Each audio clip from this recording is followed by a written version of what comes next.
Ni mkusanyiko wa waumini wa dini ya Kiislamu kote ulimwenguni mapema hii leo wakisherekea sikukuu ya Idul Fitri, ikiwa ni mwisho wa mfungo wa mwezi mtukufu wa Ramadhana. Mahmoud Ali ni mwenyekiti wa dini ya Kiislamu katika eneo hili mapema hii leo akizungumza katika uga huu wa BMC. Leo ni siku kubwa sana, ni siku ambayo Waislamu wametoka katika mwezi mtukufu wa Ramadhan.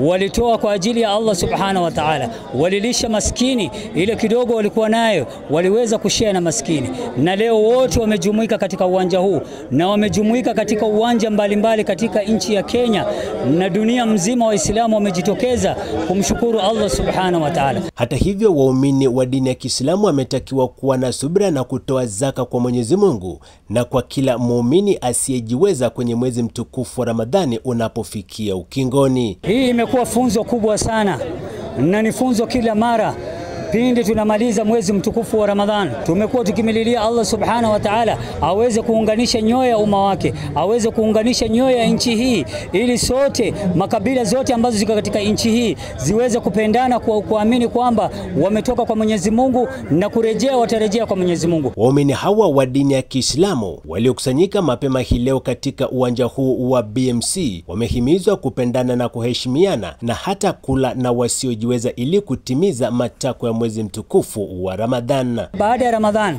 Waislamu na wasiokuwa Waislamu muendelee kutoa sadaka, muendelee kulisha maskini, muendelee kulisha mafukara, muendelee kulisha mayatima. Hata hivyo, waumini wa dini ya Kiislamu wametakiwa kujitokeza kwa wingi ili kushiriki ibada katika uga huu wa BMC. Tushikamane, tufanye kazi kwa pamoja. Uwanja ni wa Waislamu wote, tukuje tuswali katika uwanja wa BMC, na ambao kwamba sisi ni wawekezaji tu. Hii uwanja ni wa Waislamu. Waislamu mlichangia kwa uwanja huu. Tafadhali mtafaruku isikiwe baina yetu sisi Waislamu. Sisi wote ni kitu kimoja na tumetoka kwa Mwenyezi Mungu, na Mwenyezi Mungu ndo anajua sisi ni yetu si wenyewe. Sani Matano, Mpakani TV, eneo bunge la Kandui, kaunti ya Bungoma. Allahu Akbar.